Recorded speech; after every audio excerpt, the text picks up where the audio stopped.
Hi guys, my name is Hailey Wright, and I'm a teen ministry intern with the Greater Nashville Church. And as some of you may know, the women's ministry team has decided to put on some of these videos just to share the word and encourage during these weird times of COVID-19. And so last week, Mackenzie and Adriana shared really great messages. You can find those on our YouTube channel if you haven't heard them yet. But yeah, today I just wanted to share some of what I've been feeling during COVID-19 and what I've been thinking about, and to share just some of my own life and my testimony, and to share from the book of Ruth, who I think is a really great example of trusting in God and just even how God works in the background of our lives, even when we don't think He's there or not sure what He's doing. Today I'm teaching to the youth, so 13 to 25 age, the best age range in my opinion. And so I wanted to share about when I was 17. So when I was 17, I moved to a new city, kind of in the middle of nowhere in Tennessee, and I went to a new school, and so I was in my junior year of high school, and at that point I was just kind of like, okay, I'll do anything to make friends. I'll join any group, I'll be whatever I need to be, just want to make friends. And so I joined this group, I met this guy, started dating him like 2 weeks after I met him. Weird times, guys. And at that point I didn't know anything about God. I didn't grow up in the church, didn't really know a whole lot, but it was cool because this area that I went to high school in, as I was finishing out my last 2 years. It was a very small town feel. Everybody went to church together. Our moment of silence during school announcements was obviously a time of prayer. And so I began to know God little by little during that time. And so that summer I decided, okay, I'm gonna try out for the soccer team, something that I had done in other schools that I had gone to. And so that summer I tried out and got on the team, and it was really cool. I was with a really great group of girls who all went to church together, and we prayed together before every games, and so I began to know God through the soccer field. And so the following months were really great until October. And so I had really bonded with this group, kind of on and off with this guy, dating him. And so by October I was dating him again, and things were great. Life was great. I was starting my senior year, and we were ending the soccer season. And so that late October, one of the girls on the team died in a car accident. And so it kind of just wrecked my world. I was really angry at God, really wasn't sure about what was happening or what was going on, but I just knew that I was hurt, my team was hurt. And so following that event, the next 2 months just kind of were downhill. In November of that year, I had a big blowout with my biological dad, and that's just like the last time that we've spoken. And then the following month in December, the boy that I was dating broke up with me. And so it was just 3 really hard months of my senior year where I just felt like I was losing everything. I had lost a friend, lost a parent, and then lost a boyfriend that I had relied on through all of that time. And during that time, I found out I was going to Lipscomb University, had gotten the scholarships, was ready to go in the following fall. And so the end of my senior year, I was just pretty lost, just kind of doing things to pass the time. I was ready to go to Lipscomb. And so when I started at Lipscomb in the fall, I really was just going because it fueled my ego, and I was prideful, and it was a small university, and I really just wanted to go. And it made my parents happy that I was going. And so when I got there, I saw, people having these moments with God that I was like, I've never had anything like that before, that they are very strongly connected with him, and they're worshiping him, and I'm taking these Bible classes and I have no idea what's going on. And I'm just reading this book that I've never read before in my life, or really seriously read before in my life. And so I was just kind of seeking at that point, had some different conversations, but really didn't feel plugged in. And then I met a disciple named McCall, and just started studying the Bible from there.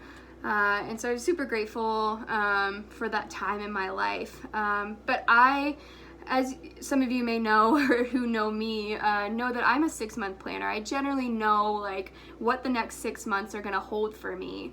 And so I, in high school, knew the classes that I was gonna take, knew what I wanted to do after I got out of high school, knew that I was going to Lipscomb.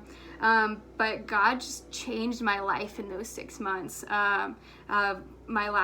Basically my last year of high school. Like, I would have never expected to lose a friend or a parent or, a guy that I was dating. I was at that time pretty sure that I was going to marry that guy. And so I was just pretty heartbroken by the time that I got to Lipscomb, pretty lost. And I'm so grateful that God broke my heart in that way, because I was really able to see what I really needed and what I really needed to focus on. And that like God wasn't the God that I thought he was, after losing my friend. Okay, so I just wanted to share with you guys the story of Ruth and just some key points that I see in Ruth and what she goes through and how she responds and how God kind of works in the middle of all of this, and just how he is just faithful to Ruth and Naomi during this time of Ruth's life. So from chapter 1, we see tragedy hit. Ruth, in verse 4, we find out her husband dies, and her sister-in-law, her husband dies as well, and they're stuck with their mother-in-law, Naomi. And so we also see in the 10 years that Ruth was married to her husband, she had never had kids. And then as we continue, Naomi says, okay, I'm going to go back to my people. You guys go back to your people. You can leave me. And so Ruth's sister-in-law says, okay, I'm going to go back to my people. Goodbye. And then Naomi's like, okay, Ruth, you can go too. You don't need to stay with me. And in verse 16 of chapter 1, Ruth says this to Naomi. She says, don't urge me to leave you or to turn back from you. Where you go, I will go, and where you stay, I will stay. Your people will be my people, and your God, my God. So yeah, just incredible words there to Naomi.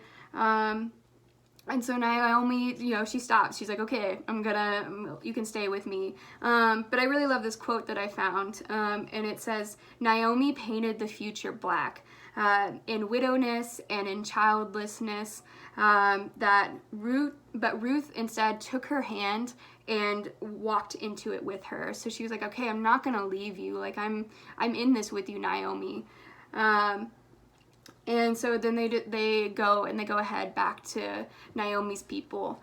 But what I see in Ruth in this first chapter is Ruth is humble. She could have said, bye, no, Naomi, I'm gonna go back to my family. She's brave, and she's loyal. She says, okay, I've spent these 10 years with you, I'm gonna stick with you. And I think we can just also even see in that, like, obviously, Naomi has been a really great example of just loving God and showing God to her family, because, Ruth has, this like, okay, I'm going to stay with you and your God. I'm going to trust in your God. And obviously, Naomi has been a really great example of trusting in God up until this point where she's just kind of hopeless. Like, she's gotten to this point where she's lost everything. She's lost her sons. She's lost her husband. And so she's just ready to go and, take care of herself, go back and to people who will take care of her. And so, yeah, so basically Ruth is taking refuge in Naomi's God, you know, taking refuge in his wings and trusting him, even though she doesn't really know him, but she knows from Naomi that this is a God who's worth trusting. And so I think that's really cool. So if you read the rest of Ruth, you find out that Ruth meets Boaz, who is a kinsman redeemer for their family, for Naomi's family. And that he notices her, and as she's gleaning his field, and that they come up with a plan, her and Naomi, for Ruth to basically just suggest, like, you know, marry me, so that we can be redeemed by you. And of course Boaz is like, definitely, I will do that for somebody as loyal, as brave as you. And so they go through this process. There's another kinsman redeemer who's in the line before Boaz. And so we find out that that redeemer doesn't want to redeem the land or Ruth, who's attached to the land. And so then Boaz is able to, and they get married and they have a child. But yeah, I think even just through that, like, what does God do through all this time? What is God, because God doesn't intervene directly. He doesn't come down and say, all right, Ruth, you have to go with Naomi. All right, Ruth, you have to go and go to Boaz's field. But God is there, and he is working. So it's really cool to see in verse 6 and 7 of chapter 1, God prepares the way back home for Naomi and Ruth. So in verse 6, it says, when Naomi heard in Moab that the Lord had come to the aid of the people by providing food for them, she and her daughter-in-law prepared to return home from there. And so, yeah, so the season was there. And, you know, also, even before chapter 1, like, in this time of Ruth's life, like, God brought Naomi and Ruth together. You know, I think God knew that Naomi needed somebody like Ruth who's going to be faithful to her and loyal. But that, you know, like I said earlier, that Ruth needed to see Naomi's example of just loving God and trusting God. And yeah, and so then after that, God arranges for Ruth to glean the part of the field that was Boaz's. So I think that's really cool, because she could have ended up anywhere. She could have, like, just picked a random field and said, okay, I'm gonna go to that field that looks like it's, you know, it's barley harvest season. I'm gonna, you know, try my best to provide for me and Ruth. But she picks Boaz's. So in verse 4 of chapter 2, we see that she goes on the day that Boaz returns from his trip. So just the coincidence there of that she would end up in his field. I think that's just really cool, and just even inspiring for me, just knowing that God is that detailed in our lives, that he puts us in the places that we need to be at the right time. And, you know, then Boaz notices her. And so, you know, what are the chances that that would happen? And it's not by chance, it's God. It's God who orchestrated all of that for Ruth. And then in verse 19 of chapter 2, it says, her mother-in-law asked her, where did you glean today? Where did you work? Blessed be the man who took notice of you. Then Ruth told her mother-in-law about the one at whose place she had been working. The name of the man I worked today is Boaz, she said. In verse 20 it says, the Lord bless him, Naomi said to her daughter-in-law. He has not stopped showing his kindness to the living and the dead, she added. That man is our close relative. He is one of our guardian redeemers. And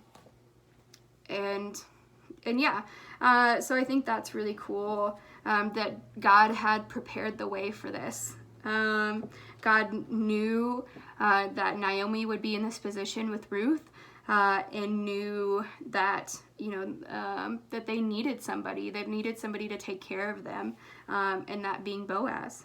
Yeah,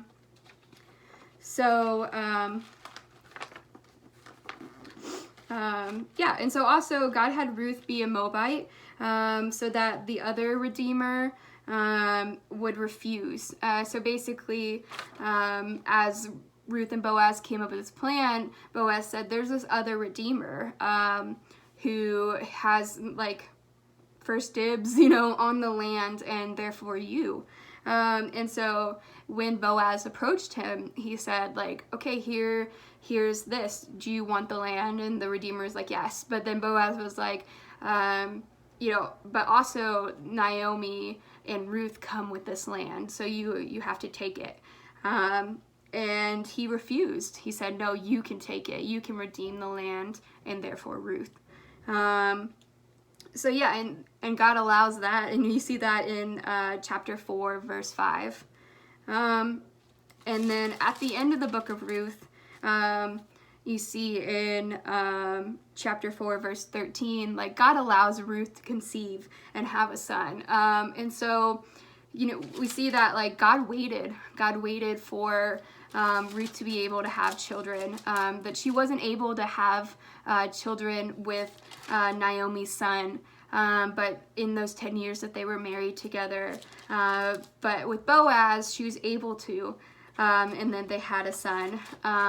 And then the really cool thing about that is that the son of Ruth is the father of Jesse. And Jesse is the father of David, and the name of David carries with it the hope of the Messiah. So Ruth is in the lines of Jesus, which is so cool, just to see that God was that specific about who he wanted Ruth to have children with.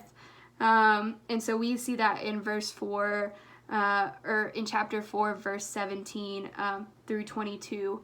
And yeah, I just wanted to share that with you guys, because I think even now, as we're looking into the future after COVID-19, not even sure when quarantine's gonna end, I think you can just be really frustrated, and we can be like, okay, what are you doing in this time, where I feel like I can do nothing, that I don't know, honestly, personally, I feel like just a lot of anxiety. Like I said earlier, I'm a 6-month planner. And so I had these ideas of what my life was going to look like in the next 6 months, and the places I wanted to be and where I wanted to go. And I had to cancel a trip recently to see a friend because of the virus. And so I just even having those disappointments, and it's okay to be disappointed in those things.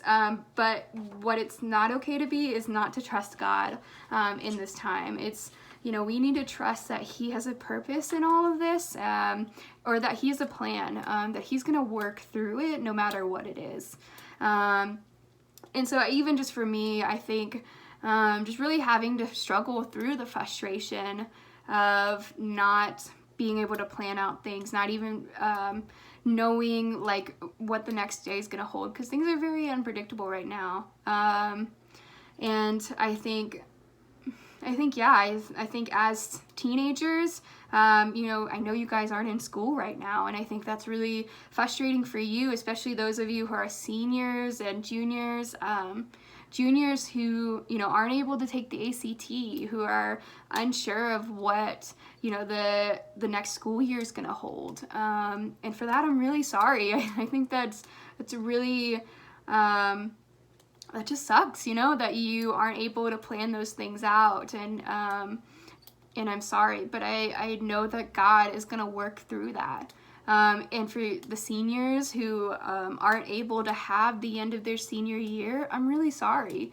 I'm sorry that you aren't able to have that, but I know that God's going to work through it. And, for those of you who are in college, who have to move out of your dorms, who have to go home, I just praying for you guys that you can stay connected with the people in your life, the people in your ministries. I know that's so hard, and I'm really sorry that you don't have that time. I've always loved spring semesters of college. I think they're so much fun. But I know it's just hard being away from either your church family or your school family, and for that, I'm really sorry.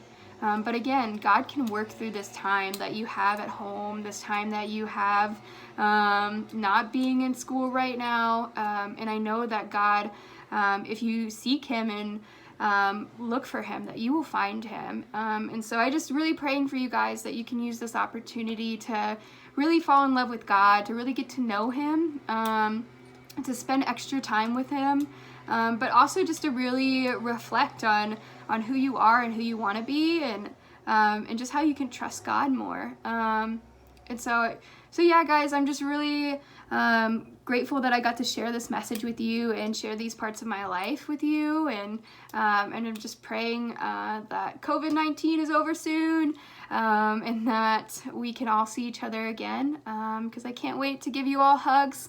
I miss you guys so much. Love you. Bye.